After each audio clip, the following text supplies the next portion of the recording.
Assalamualaikum warahmatullahi wabarakatuh.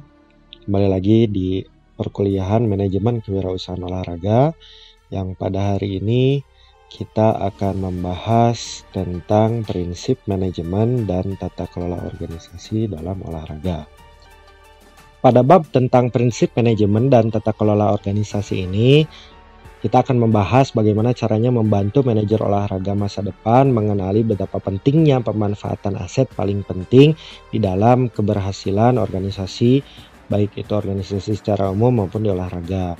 Apapun gelarnya, apapun jabatannya, setiap manajer olahraga perlu memahami dasar-dasar menjadi manajer di abad ke-21 ini, sambil juga mempelajari kompleksitas fungsi manajemen yang diterapkan pada peran manajer tersebut. Manajemen telah didefinisikan dalam beberapa cara yang berbeda, tetapi secara umum dari semua definisi yang kita ketahui tentang manajemen itu meliputi yang pertama adanya tujuan atau sasaran yang ingin dicapai oleh suatu organisasi tersebut, yakni dengan cara memanfaatkan sumber daya yang mereka miliki walaupun secara terbatas dengan melalui orang-orang atau sumber daya manusia yang dimilikinya. Adapun proses manajemen di dalamnya ada perencanaan, pengelolaan, ada menjalankan program, dan juga terakhir ada evaluasi. Namun proses ini berupa siklus, jadi tidak hanya berhenti setelah hasil evaluasi, namun hasil evaluasi tersebut akan dijadikan bahan pertimbangan untuk planning ke tujuan selanjutnya. Planning ini, rencana ini dibuat ada yang berjangka pendek, jangka menengah, ataupun jangka panjang. Di sini juga kita set goals apa saja yang akan kita capai dalam satu periode perencanaan tersebut. Selanjutnya, setelah perencanaan selesai, mengorganisir, di situ kita pilih sumber daya yang akan kita gunakan, pahami resiko-resiko yang sekiranya akan terjadi, lalu pemilihan orang-orang yang tepat, siapa saja nanti yang akan melakukan pekerjaan-pekerjaan ini. Selanjutnya adalah actuating atau menjalankan semua program-program yang sudah merupakan hasil dari planning dan organizing.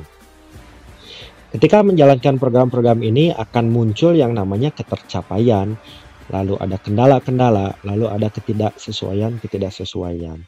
Nah, pada proses actuating ini, ketika sudah selesai ada yang namanya evaluasi. Di proses evaluasi ini, kita bagaimana caranya mencari solusi atas kesulitan-kesulitan, atas kendala-kendala yang kita alami pada saat proses actuating. Sehingga pada saat proses planning selanjutnya untuk program kita yang lain itu tidak akan terjadi lagi. Juga kita sudah memiliki solusi-solusi terbaik atas masalah yang kita hadapi.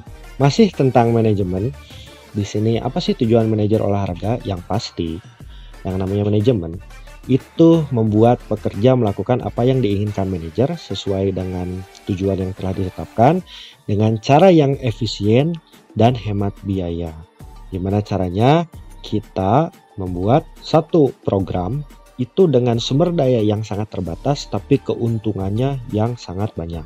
Teori manajemen juga sudah berkembang melalui dua fase. Yang pertama adalah manajemen ilmiah, di mana ini merupakan dasar untuk gerakan manajemen atau disebut juga sebagai Taylorism. Kenapa disebut sebagai Taylorism? Jadi dulu ceritanya si Taylor ini bekerja sebagai insinyur industri di sebuah perusahaan baja. Dia memperhatikan cara para pekerja melakukan pekerjaan mereka. Dia percaya dengan melakukan studi ilmiah tentang gerakan spesifik yang membentuk satu pekerjaan total, didukung dengan metode yang rasional dan efisien, itu diyakini bahwasanya satu pekerjaan dapatlah dikembangkan untuk menjadi lebih baik.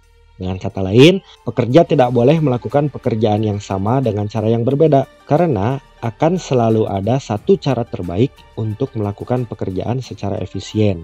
Untuk melakukan pekerjaan ini, dalam pandangan Taylor, manajer bisa meminta pekerja untuk melakukan pekerjaan cara terbaik sehingga produktivitas meningkat dan akhirnya menawarkan mereka penghargaan secara ekonomi. Ditemukan juga karena sekarang sudah berpindah, tidak hanya ilmu manajemen saja yang dipakai karena Dan penerapan sisi manusiawi dari manajemen dan organisasi itu akan membuat produktivitas semakin tinggi. Dari hasil penelitian disebutkan bahwa faktor sosial di tempat kerja itu penting dan kepuasan kerja serta hasil kerja itu lebih bergantung pada kerjasama. Juga adanya perasaan yang dihargai daripada kondisi fisik kerja itu sendiri. Mary Parker mengatakan bahwasanya dia percaya bahwa manajemen motivasi yang efektif ada di dalam kemitraan dan kerjasama. Pergerakan hubungan manusia ini sangat penting karena mengubah fokus pemikiran manajemen menjadi perilaku orang. Dan komponen manusia di tempat kerja itu sendiri seperti apa, daripada melakukan pendekatan-pendekatan ilmiah untuk melakukan tugas. Di sini kita bisa lihat, perlu diperhatikan juga bahwa piramida kebutuhan ini adalah dasar kita untuk menjalankan sebuah organisasi, sebuah manajemen yang baik. Jangankan manusia, mobil saja atau kendaraan saja ketika ingin berjalan, ketika ingin kita buat mereka bekerja, itu harus dipenuhi segala faktor-faktor mengenai bahan bakarnya, olinya, kesiapan spare parts-nya. Nah, begitu juga manusia. Untuk kita menginginkan mereka bekerja dengan baik, maka yang perlu kita pahami, yang perlu kita siapkan adalah piramida kebutuhan mereka yang paling dasar. Di antaranya adalah makannya, minumnya, tidurnya, istirahatnya. Di situ yang berhubungan dengan fisiologis. Setelah kebutuhan itu terpenuhi, maka yang harus dipenuhi lagi adalah kebutuhan keamanan. Bagaimana keamanan mereka bekerja, bagaimana moralitas mereka, kesehatan mereka, apakah mereka punya tempat bernaung, rumah atau tidak. Setelah dua kebutuhan ini terpenuhi, di sini ada yang namanya kebutuhan mencintai. Nah, di sini adanya teman-teman yang baik, keluarga-keluarga yang support, di sini juga dibutuhkan. Setelah kebutuhan-kebutuhan tadi terpenuhi, maka muncullah kepercayaan diri. Ketika sudah percaya diri, dia tentunya akan bisa berprestasi. Dia tentunya akan bisa mencapai target-target dengan kepercayaan diri mereka. Dia bisa menghargai orang lain, juga dia mulai bisa menghargai satu sama lain. Sampai yang tertinggi itu tahapannya adalah aktualisasi diri.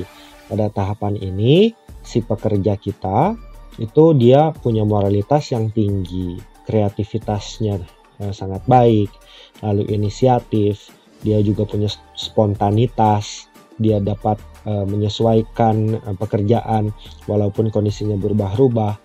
Juga dia memiliki kemampuan untuk memecahkan masalah. Juga di sini ada yang namanya legowo. Dia menerima fakta-fakta kehidupan yang harus dia terima di sini. Sehingga ketika kita ingin menuntut para pekerja kita agar bisa bekerja secara maksimal, maka kesejahteraan mereka harus kita perhatikan. Dengan mulai dari kebutuhan fisiologis, keamanan, kebutuhan dicintai dan mencintainya, lalu minimum dia sampai percaya diri bahwasanya dia dapat bekerja, bahwasanya dia dapat melakukan pekerjaan yang kita bebankan, sehingga dia dapat melakukan aktualisasi diri dan pada akhirnya produktivitas yang kita harapkan itu maksimal didapat. Ada yang namanya perilaku organisasi, jadi saat ini sudah menjadi umum ya untuk melihat studi tentang perilaku manusia dalam berorganisasi yang merupakan sebagai kombinasi dari manajemen ilmiah tadi, juga pergerakan hubungan antar manusia. Apa sih perilaku organisasi? Jadi perilaku organisasi adalah karakteristik dari pendekatan manajemen modern.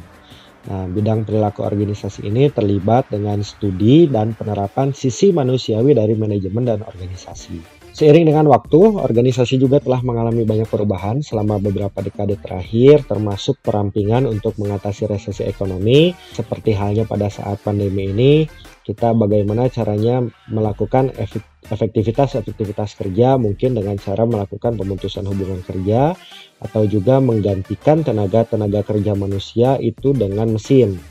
Juga ada globalisasi. Di sini perusahaan kita yang tadinya entitasnya dimiliki oleh sendiri mungkin akan menjadi perusahaan-perusahaan yang shareholding. Juga teknologi informasi, ada instalasinya dan penggunaan teknologi informasi itu akan membuat pekerjaan kita semakin mudah. Kaitannya dengan administrasi, pembukuan, di sini akan memudahkan pekerjaan kita. Serta merangkul tenaga kerja yang semakin beragam.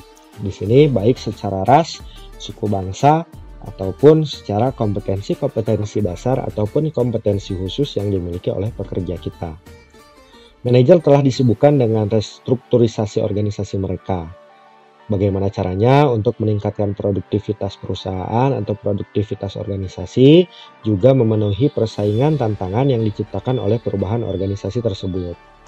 Melalui semua perubahan organisasi dan evolusi pemikiran, juga praktik manajemen yang baik, satu hal itu tetap jelas bahwasanya keunggulan kompetitif yang langgeng bagi organisasi datang melalui sumber daya manusia dan bagaimana mereka dikelola.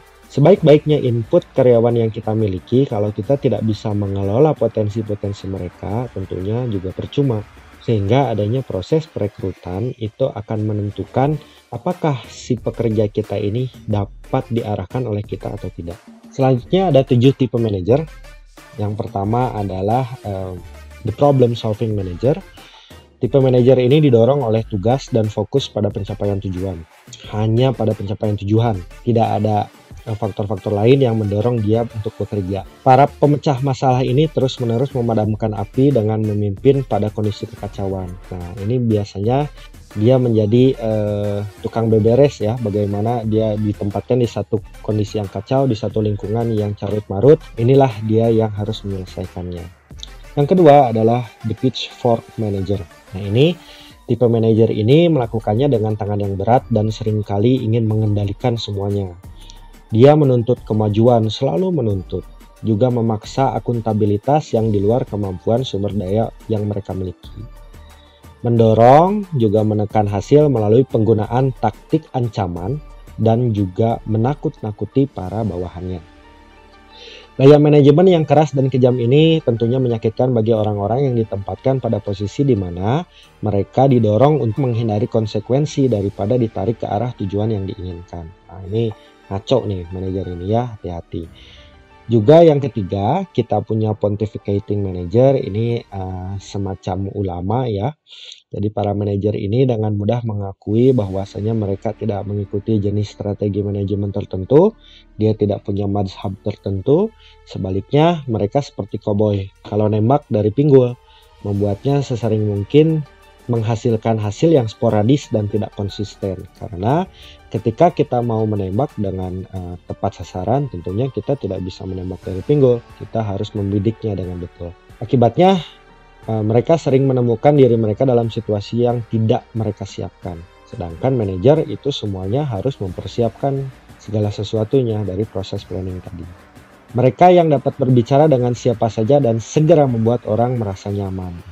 Jago ngomongnya ya di sini, karena seperti ulama tadi, dia bisa meyakinkan orang-orang. Kekuatan karakter ini juga menjadi penopang gaya kepemimpinan mereka, yang seringkali membutakan mereka terhadap kebutuhan untuk lebih mensistematisasikan pendekatan mereka.